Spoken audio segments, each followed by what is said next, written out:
Not only did he fast for 5 days, but he ran 5 complete marathons. But not only that, he was a type 1 diabetic. I brought him on today to talk to him on how the hell he did it and how he survived. I would argue it's more difficult to get into ketosis as a type 1 because we have to inject insulin. A fat-burning body has to have low insulin levels in order to release the fat. Do they ever advise to go 5 days without any food?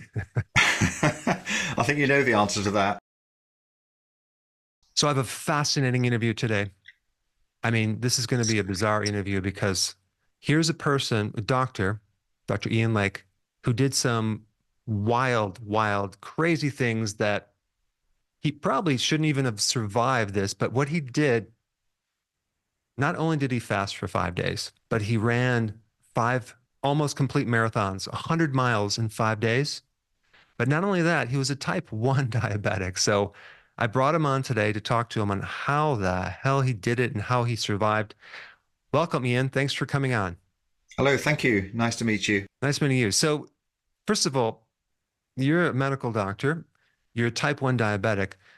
If we take a look at like the main consensus of the medical community with type 1, do they ever advise to go 5 days without any food?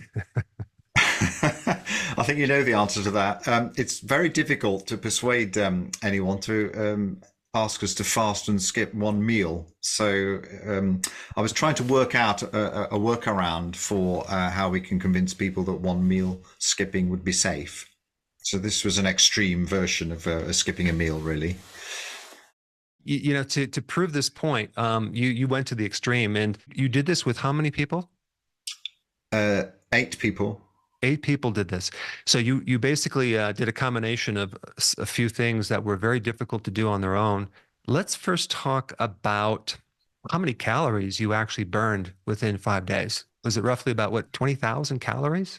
Yeah, it was roughly 20,000 calories. So we worked out how many calories we'd need to, if you believe in the glycogen storage depletion idea, to exhaust our glycogen storage tenfold to make absolutely sure we were in ketosis. So we worked out about 20,000 calories would be required. I think we used a little bit more than that from memory, but we didn't actually physically record it. The other thing we wanted to do really was to show how safe nutritional ketosis really is. So we wanted to put ourselves into very deep ketosis. So that was the rationale for doing this, really. Okay.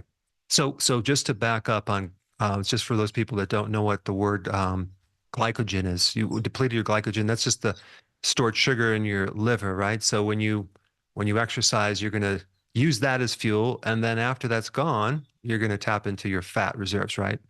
Exactly. Yeah. So typically, first let's start with a diabetic. What is the difference between a type 1 and a type 2? Someone with type 1 diabetes cannot produce their own insulin in enough volume to maintain blood sugar, because one of the key features of insulin, functions of insulin, is to reduce blood sugar and keep blood sugar at an even rate.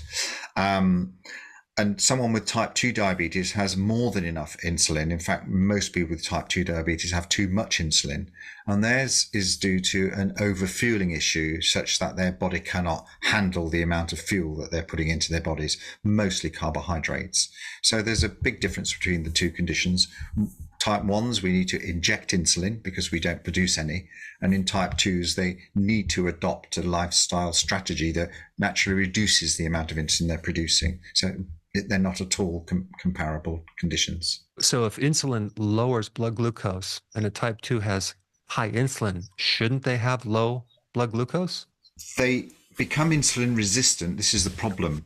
People with type 2 diabetes, various ideas on it, but their fat cells sort of stop the body sort of taking on more fat, and they become resistant to the amount of insulin they've got, because as well as lowering blood sugar, insulin is a hormone that stimulates fat deposition. So it's a fat storage hormone as well as a glucose lowering hormone, and the two things work together. So in order to lower blood sugar, you either exercise or you put it into your liver initially, and then into your adipose tissue, your fat tissues, as fat. So we think of insulin as a glucose lowering hormone and a fat storage hormone primarily. Okay, so when someone is a type 1, they don't have the insulin to regulate blood glucose. So what's going to happen when they start exercising and not eating? They don't have fuel. They're obviously, they have to tap into their fat reserves, right? And talk a little bit about that, as well as a really key issue, which is adapting to running on fat or ketones. Explain that process. Our body can multi-fuel, so we can use sugars and we can use fats for our fuel. And of course, fats will break down into ketone bodies, and we can use ketone bodies as fuel as well. So in the ideal situation, our bodies can flick between whatever fuel they need for the requirements at the time. So whether you have type 1 diabetes or not, if you're performing exercise as like a sprint without any oxygen, you will have to use glucose for your energy source. But if you're doing a more aerobic or more relaxed amount of physical activity, you're burning oxygen, and you can choose really whether you're using glucose or fat as your fuel. However, you're limited a little bit as to how you can select your fuel, because if you have too much insulin on board, you're blocking fat burning. So fat burning is impossible if you've got too much insulin on board.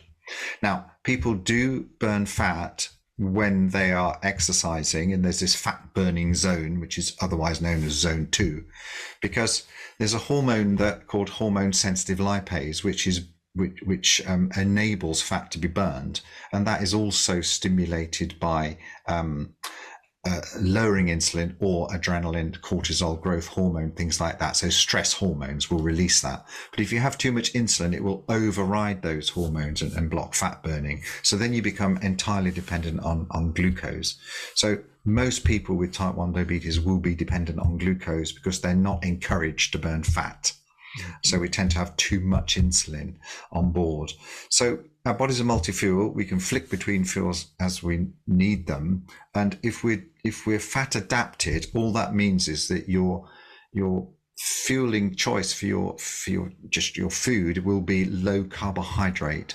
So low carbohydrates require less insulin to either be injected or for your own body to produce insulin, because as type 1s we're exactly the same as people with no diabetes and our insulin requirements, except we just know how much insulin a non-diabetic body would need for the same requirements. So a fat burning body has to have low insulin levels in order to release the fat. Are you still with me? Yeah. So basically, in order to get into the fat burning, we must lower insulin. That's really the key factor, right? Exactly. So then we can free up the fat burning, and when we're adapted, and it takes about 2 to 3 weeks to fully adapt. Some people would say it takes even longer, and then your body will naturally burn fat quite happily, produce ketone bodies, and have a very low requirement for sugar. The important thing about glucose or sugar is that we don't need to eat sugar in order to produce it. Our body will produce more than enough for our requirements.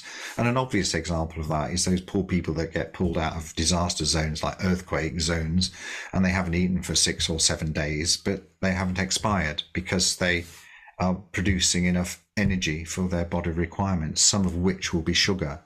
So we respect the fact that our body is multi-fuel, and we wanted to show in this 100-mile run that we can safely use ketone bodies and fat as fuel and have no requirement for insulin. No requirement for sugar at all. Incredible. Okay, so there are a lot of people, they're trying to lose more weight, they're plateaued. You know, I've been telling people the most you can lose per week is 2 pounds of fat. That's if you're healthy. But this experiment that you did, if I'm not mistaken, correct me if I'm wrong, but I think on average, all of you lost about what, almost 7 pounds of fat in 5 days, right?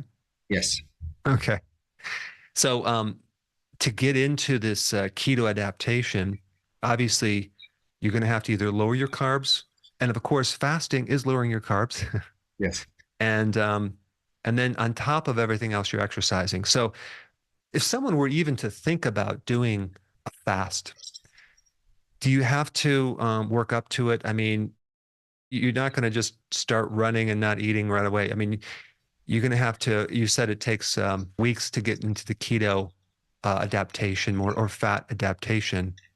Tell us a little bit about how someone can work on getting themselves into the keto adaptation state. Is it just a matter of low carbs, or do you have to maybe combine fasting at the same time? Both are very useful to do. The only way you're going to produce ketones, being ketosis, is to burn fat. And ketones are a natural product of fat burning. So in order to fat burn, you have to lower your insulin. In order to lower your insulin, you have to reduce the main fuel that stimulates insulin, namely carbohydrates. So carbohydrates are the prime driver in our diet for insulin production. So cutting down your carbohydrates is very important, and severely restricting your carbohydrates to what we call the ketogenic zone. So your body has then to burn fat. You have to force your body into fat burning. That's around about 30 to 50 grams of carbs a day, which is about a tenth of what most people would naturally eat. Right. It's not difficult to do, but you have to concentrate on it, especially if you're you like sugar or you're a little bit addicted to sugar. It takes a little bit more willpower. Don't forget, when your insulin levels drop naturally as a result of not eating carbohydrates, you will actually urinate a little bit more, because your insulin will enable your body to excrete salt or sodium, and with the salt goes the water. So it's important to replace the fluids and just to drink more. Some people say constipation's an issue. Fluids are very, very good for that, and it doesn't last. It only lasts a few days, if at all. And the other thing is, you may need to think about replacing some of your salts, magnesium, sodium, table salt or whatever, because of this salt excretion caused by the lower levels of insulin. And after that, it's pretty straightforward. You go into ketosis within days. Type 1s, we can go into ketosis after the first meal, because we have to inject our insulin, so we don't have to wait for it to reduce in some ways. And fasting is useful because it makes you much more insulin sensitive. So if you're fasting, you become more sensitive to the insulin you've got, so you'll naturally be more able to get into ketosis. And that's it, really. One of the big breakthroughs I had, so when I learned about the ketogenic diet, just completely by accident, thank goodness for the internet, I'm a medical professional, I'd never heard of it in the training materials that we're given. I started doing a half marathon a month. I thought that was good for me, because I'm not really an athlete in many ways. I'm just an enthusiastic jogger. And I thought, well, if I do a half marathon a month as a keto, that'd be a great experiment. So the first two, I actually fueled up with protein, bacon, eggs, or whatever. And I thought, well, you've got to have some energy before you start running. That's what we're always told. You've got to carb up. You've got to have your pasta and your bananas or whatever if you're carbing up. So I thought, well, I'll have that. And then I got involved in the bulletproof coffees, which were a bit of a fad at the time, in the sense of butter and coconut oil in your coffee. And then on the third one, finally, stupid me, I thought, well, why am I actually giving myself energy before I'm running, filling my stomach up, and they're diverting blood flow away from my muscles, if you like, when I'd worked out that with my body fat mass, I had 85,000 calories of fat, and I have a body mass index of 23. Plus I have, so 85,000 calories, I have 17% fat mass. So it worked out about 85,000, I think. So that's our average sort of fat mass. And so I thought, well, why don't I just burn the fat that I've got, or I take it in, if you see what I mean. So it took a while to get out of the habit of doing physical activity fueling up for physical activity. I thought, well, I've got the fuel. All I'm doing is just burning it at probably, my slow jogging speed, twice the rate that I'm burning it when I'm walking. So it wasn't a big deal to think, well, you can fast actually when you're doing physical activity. And of course, that was wonderful from the point of view of type 1 diabetes, because there's none of this complicating worry about injecting insulin when you're having carbs. So that really freed things up.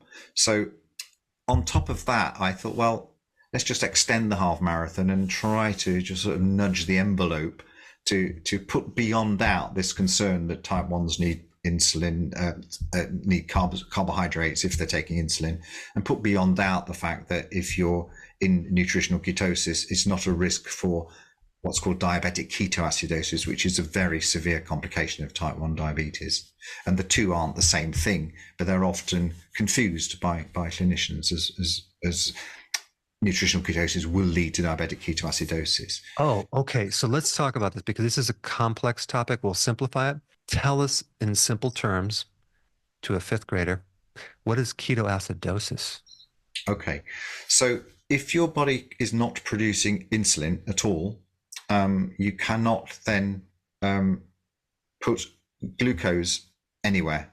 So any food that you eat or any sugar that your body is producing naturally cannot be put into cells effectively. So you can't get rid of sugar in the blood. So if the sugar can't be removed from the blood into the cells are relatively starved of energy. So then, because insulin is not existent, so this is a type 1 problem. It's purely a type 1 problem. If insulin is not existent, then you cannot store fat. You have to burn fat. So not only do you get build up of blood glucose, but you get a runaway fat burning.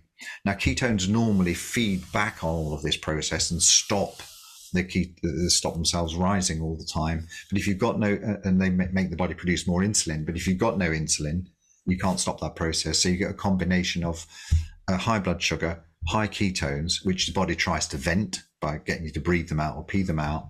And also you pass a lot of urine because your sugars in your kidneys is so concentrated, it drags the fluid out with it, and that makes you thirsty. So that becomes a medical emergency.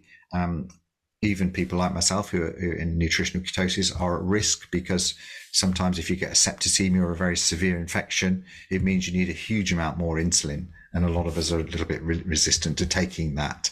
So, for example, when I had COVID, which was only like a cold for me, luckily, my insulin requirements went up from 20 units a day to 60 units a day. If you see what I mean. So a person with no diabetes would have the same insulin requirement, but they would not go into ketoacidosis because they've got natural insulin on board to protect themselves. We have to inject it. So it's totally different to nutritional ketosis, which is just a lowering of the insulin that you inject, or your natural insulin, and it's just a regulated process. If you've got insulin in your body sufficient, you will not go into diabetic ketoacidosis. So the risk of getting ketoacidosis really is if you're diabetic and you did forget to take your insulin. Yes.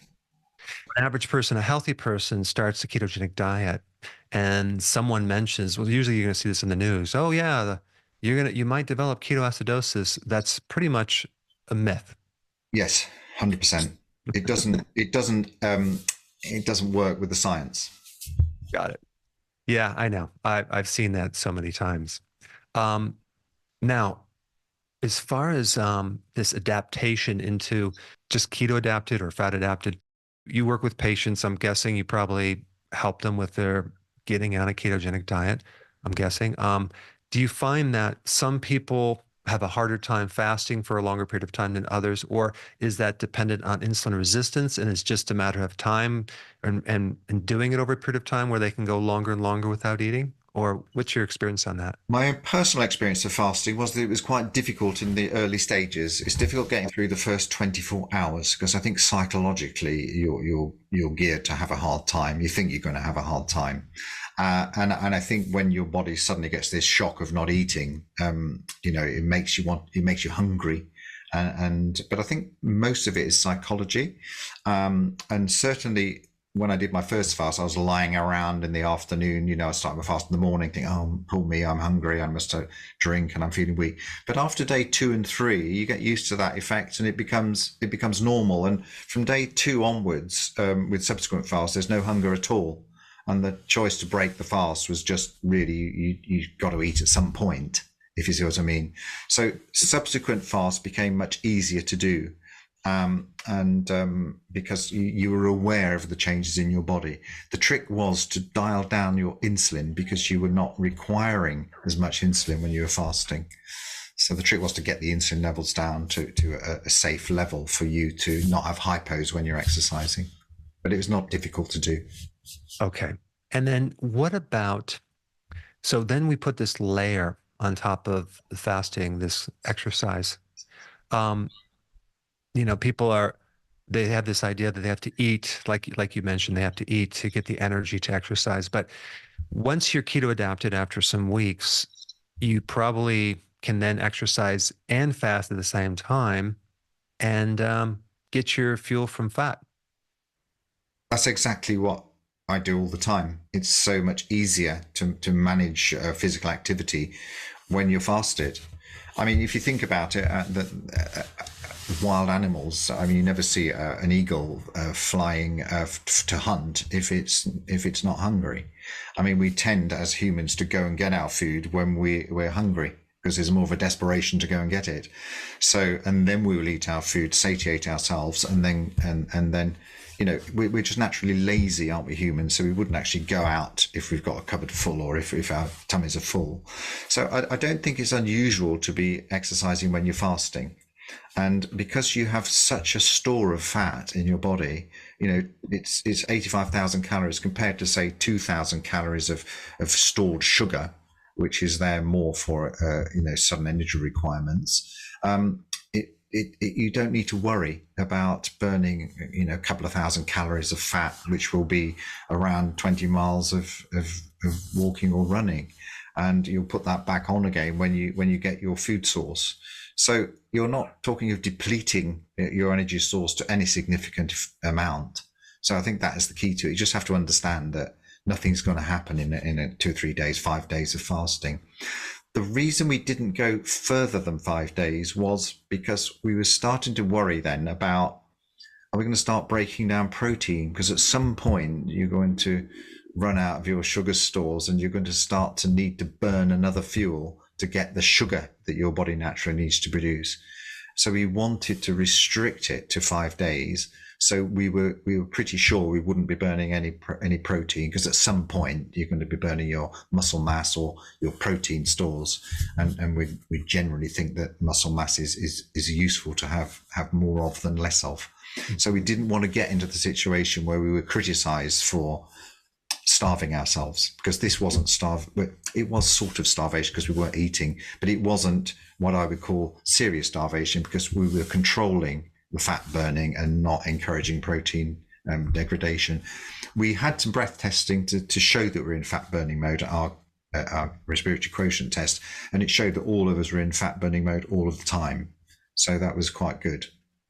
And then you also tested your ketones. So typically, I know there's a couple different values, but the values that they use in the US would be probably a little more helpful. But if you're just doing a low carb diet, you're going to be within a certain range, like maybe 0.3 to maybe 1 to maybe 2. And then you start fasting, you're going to be higher. If you had exercise, you're going to go higher. Can you just tell me roughly kind of how that works a little bit? Yeah, so 75% of people with type 1 diabetes are in the range 0.5 to 1.5. That's the blood ketones, beta hydroxybutyrate. So that's pretty average. I would argue it's more difficult to get into ketosis as a type 1 because we have to inject insulin, and we tend to have to use more insulin because we put it into the skin and it doesn't act as naturally as it does in someone with no diabetes. So that does tend to block a bit of fat burning, but we can get safely into ketosis. When we did the run, my ketones went up to 5.5, 6 or something like that for a couple of days. And my other friend, John, the other type 1 who was running with me, he's went up to around about the same. We wanted to test ketones twice a day for 5 days, and we wanted every one of the 8 participants to do the same, because we wanted to show that you don't go into deep diabetic ketoacidosis if you're in nutritional ketosis. So when we pulled the graph of 8 people twice a day for 5 days and just did a bar chart, you could not tell the type 1s from the non-type 1s out of that group of 8. So from that, we were confident that we were in the same nutritional ketosis state as our non-diabetic peers. The other interesting thing that I heard or I read in your website, that as far as you would think that people would get extremely sore and very, very have to, really have to spend more time recovering. Wasn't there a point about there was not much soreness going on, which was very unusual? It was unusual. When we started, we were pretty confident that we'd be okay when we started. It was a bit tricky in the early stages, but not one of us had any injuries at all, and none of us had recovery problems. We all managed every single day to complete our task, and none of us had any aches or pains the next day, which was remarkable.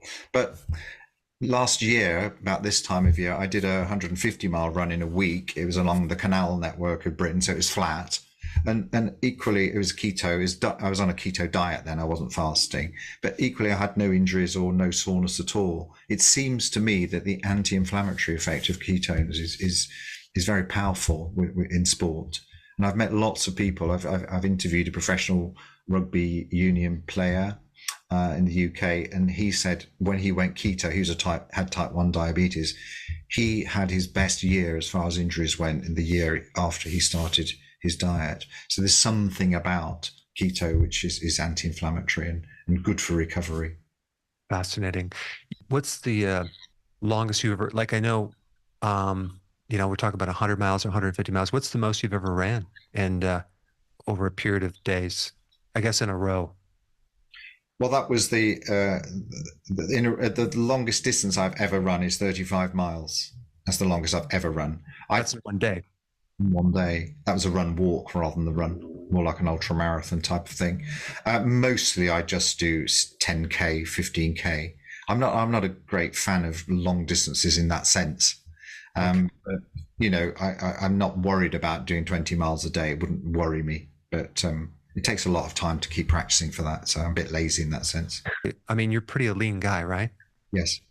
So you still had how many calories of fat on your body with your lean body mass? Well, I had a normal body fat mass for my type, and it was 85,000 calories. 85,000 calories on someone who doesn't have a weight problem. So that's plenty of extra energy to be able to, do this activity. I think that's exactly it, isn't it? It's just getting the mindset right. And as I said, it took me quite a long time to realize that I can actually do physical activity without fueling it first. I could fuel it when I was doing it and not have to worry. And that is so freeing, especially anyone who has type 1 diabetes. You don't have to worry. So if someone came up to me and said, now, would you like to go for a run or would you like to go for a cycle ride? I'd say, yes, let's go. I wouldn't say, oh my goodness, what am I doing with my insulin? I'd obviously check it and I'd carry sugar, glucose, if I needed it, but I could go. I wouldn't need to prepare for it. And it's that spontaneity, certainly in type 1, that is so freeing for people. Wow. When people do marathons, I know they consume, I guess is it called goo or this gel? It's some type of starch or glucose. That creates a lot of digestive issues and a lot of side effects when they're running. I've heard anyway. I don't know if you've observed that. Certainly. I mean, before I went into the ketogenic lifestyle diet, I used carbs the same way as everyone else because no one had told me. And obviously the conventional way of managing diabetes with physical activity is to manage your insulin on board, which is the big problem.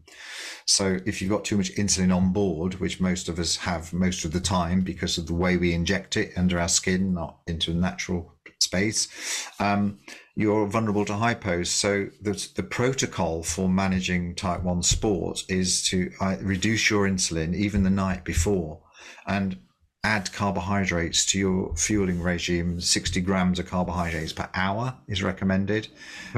Imagine trying to eat that much when you're trying to do physical activity, because our stomachs really should be empty. Even my mum told me when I was 8 that I shouldn't go swimming after a meal because our bodies we can't exercise as well when we've got fuel in our gut. Really, it needs to be in the right place. So it's so much easier. Yes, and you don't have that anymore. That's not an issue. If you do happen to go hypo, it's 6 grams of carbs or something. It's absolutely nothing. There's a lot of different versions of keto. I'm just curious, what kind of plan are you on now or in the past? Yeah, I go from different ideas to different ideas. At the moment, I'm more carnivore than I have been for a while. I will eat green leafy vegetables and salads. I do eat fish and dairy. Nuts I'm a little bit wary of because I think they cause insulin resistance, some of the nut oils in me personally, and probably some of the oxalates cause joint pains. A little bit wary of that. I avoid all seed oils of any sort, and obviously I don't eat sugar or anything like that. And I do take dairy. I find that milk and cream aren't very good, but cheese is okay. And for some reason, yogurt seems to be okay. So it's a mixed diet. At the moment, tending to carnivore. I can never make my mind up on protein. The jury's out for me on protein. I've been doing the Bernstein type of more protein than fat type of thing for a while. And then I felt that, I don't know, I mean, I've gone more fat than protein for now, but I always stick roughly within, I'm 75 kilograms. And last time I estimated the amount of protein over a week, it was 100 grams of protein per day. So 1.2 grams of protein per kilogram of ideal body weight. Most people would say it's 0.75 to 1. So it's on the higher side. But yeah, that's what I do. I find that some foods, certainly the leafy veg, can be a little bit carby, and you have to be a little bit more careful with your blood sugar control. I do find that meat, fish, eggs are the easiest foods to use. There's no doubt about that. But I do eat a variety of foods as well. Alcohol, I've gone off it. Strangely, I used to drink like red wine, Prosecco. I love beer, but I can't drink it anymore. I'll have probably two glasses if I'm out on a nice summer's day with friends or something, because that's just what you do. Especially in the UK. Take it here. You have to live your life. Yeah, that's right. It's sunny in the UK. Yeah, and but alcohol, I find it just my body tells me I don't need it. But I have drunk it in the past, and I will drink it, but it's not something that features heavily in my diet anymore. You used to more 5-6 years ago, probably. Yeah, me too. I can't tolerate any more than a 6-pack on a weekend. I can't tolerate any more than that. But no, I don't drink at all anymore. But wow, this has been fascinating. I think I want to send a lot of people to your website. I'm going to put your link down below. But thank you for coming on, and I really appreciate these insights on this crazy thing you did, which actually is not very crazy. It goes against what's called medical wisdom, which I don't even think is wisdom, right? It's just, again, there's certain fixed ideas that the medical profession has that end up, not being 100% true. So this has been fascinating. Thank you so much. Thank you very much. Thank you.